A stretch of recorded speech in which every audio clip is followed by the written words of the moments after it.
Hi everyone, welcome to Carmen's Australian Storytime. Alright, I did my best. I didn't have a whole lot of time to work on it, but I'm supposed to be a floppy bunny coming out of underneath the ground with a carrot on my head. If you're laughing, stop.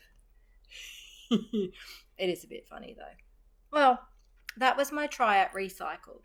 But look, I used cage-free eggs from where I live, the Glasshouse Mountains, and I put some flowers because there's usually some kind of flowers in my carrot garden, although I don't have any at the moment. And bonus, I put some eggs in the side so when I'm hungry, I can eat them. Oh, and an edible carrot too. Delicious, right? Okay, I'm gonna try and read the story like this, but if I start I'm already falling apart. That's not supposed to happen. You better not be laughing at me right now. Alright, here goes nothing. Let's see how long my hat lasts. I hope your Easter bonnet hat's gonna last longer than mine. Stay. Alright. Oh, I wanted to show you something. I'm gonna leave it off. Let's see if I fall apart by the end of the read. This is a glass Easter egg. How beautiful is that? It's been hand painted. Now, a very special friend of mine gave it to me. It's all the way from Poland. Now, this egg has been in storage for many, many years. I only just unpacked it the other day, and I was so happy. There's birds, there's leaves. It's just so beautiful. And it's actually quite heavy, so I have to be super careful with it, which is why it's on a ribbon so you can hang it up.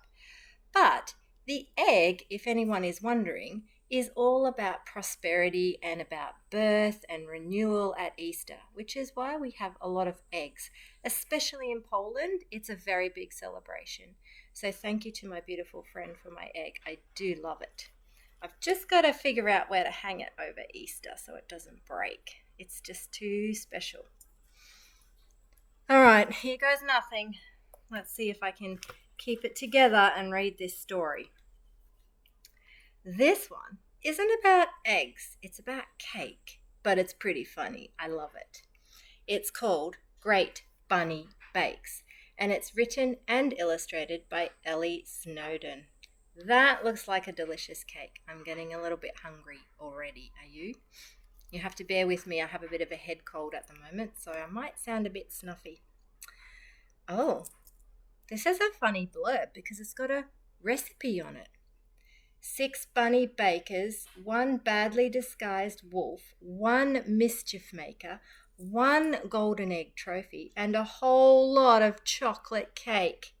Mix them all together and you've got the greatest, bunniest baking competition of the year. Okay, they're not ingredients to make things. That sounds like ingredients of a bit of trouble to me.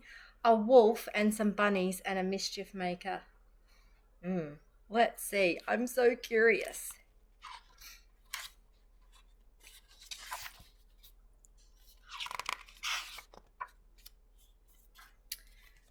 Quentin was a wolf with an unusual talent. He loved to bake. Cinnamon buns, crumbly shortbread biscuits, fondant fancies, and his favourite, chocolate cake. Quentin loved them all, but there was one problem. He had no one to share them with. Yeah, see, that's my problem too. I love cooking, but it's just Mr. Jones and I at home now, so who am I going to share all the delicious treats with? I certainly shouldn't be eating them. Oh, there you go. I told you everything's going to fall apart. Then one day, a letter arrived. You are cordially invited, officially invited, to take part in a bunny bake-off. The winner will win the golden egg trophy and a year's worth of cake supplies. Oh, I would love that. Starts this Saturday at noon. P.S. Don't forget your apron. It's messy work. Quentin was so excited, but there must have been a mix-up. Quentin was a wolf. How could he enter a competition for bunnies? Unless he became a master of disguise. Oh, like me. You would never know it was me, right?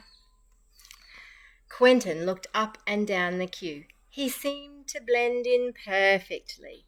Phew! Baking competition today. Use your visual clues. Can you spot Quentin? He's unusually tall for a bunny, right? And just then the judges read out the rules.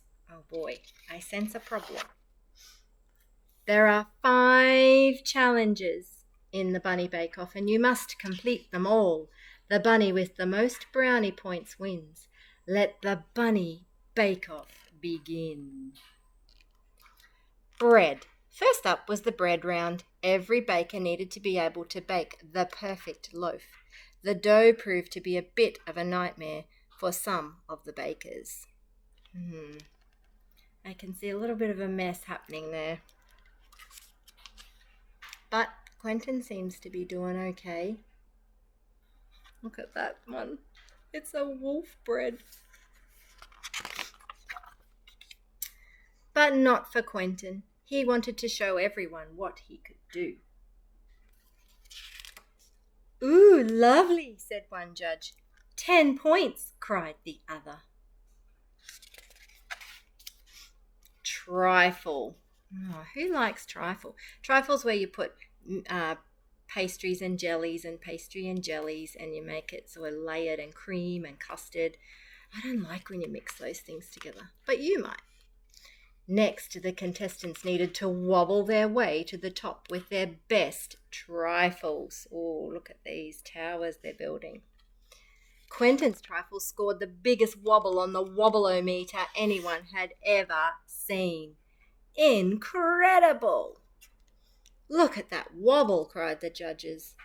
Things were going rather well. And they're going rather well for my hat. I've only had one flower fall off. I like the wobble-o-meter. Pretty cool. Honey buns.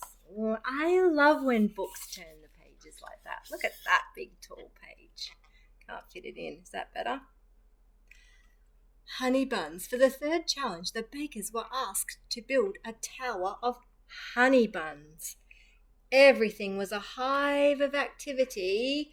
Oh, these are very tall. Until I sense someone's honey bun tower is going to collapse, a bit like my background. Someone let the bees in. Uh-oh, is there a mischief maker? Let's use our visual clues. Can you see someone up to mischief? Me too. What is going on? He's stealing one from the tower, and he's got his beekeeping veil on. I told you this was going to happen.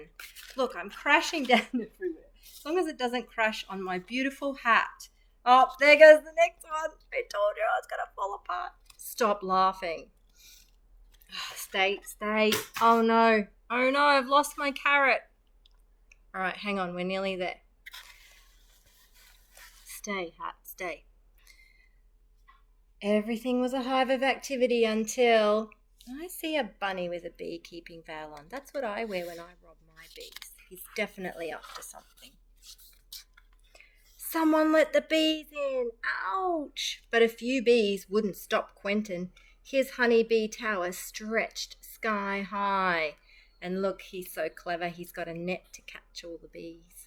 But yeah, let me tell you, that would not be fun if you do not have the right equipment to cover your skin. The judges were very impressed, and the bees were too. They liked to eat it. Sucking all the honey. Uh-oh. I think I'm going to have to take my hat off. Oh no, my precious hat. Oh, I nearly got through the story. Oh, okay.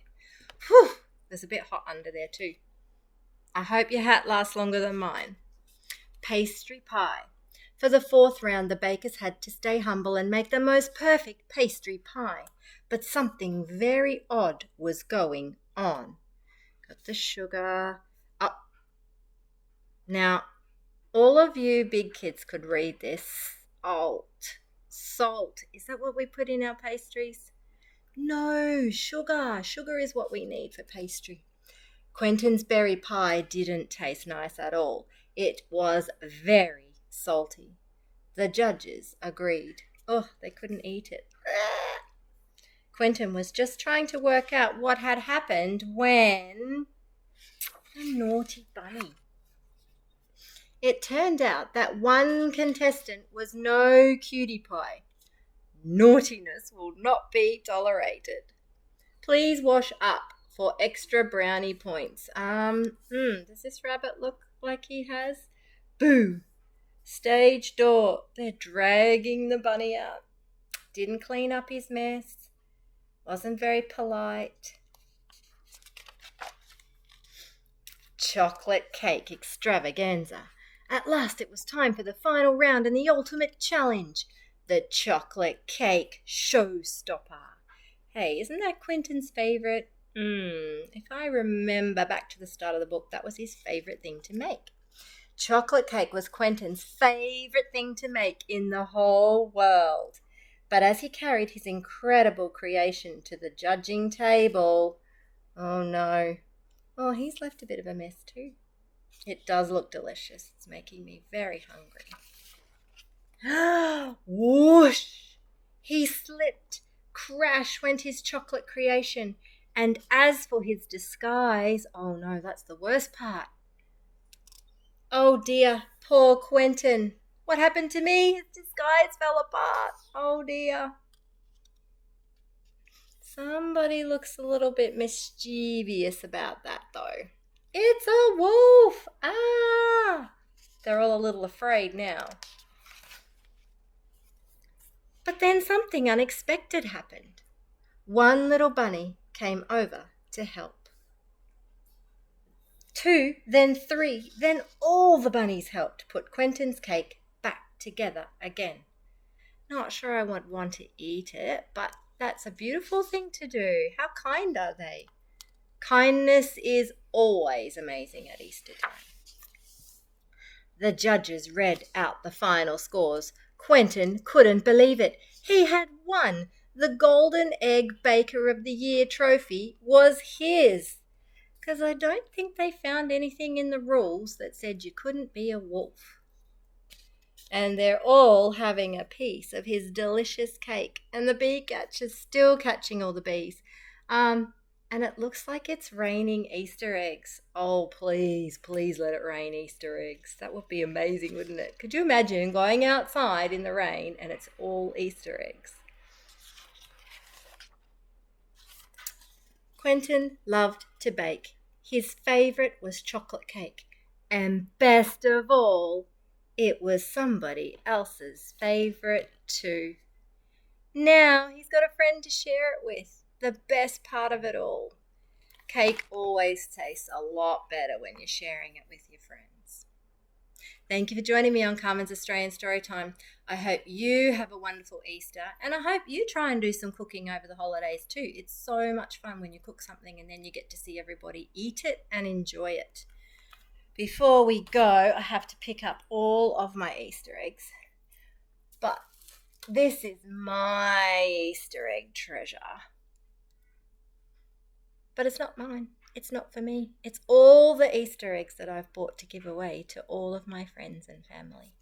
Because it's always better to share it than to eat it all by yourself. Although, I might just sneak this one away because nobody will notice, will they?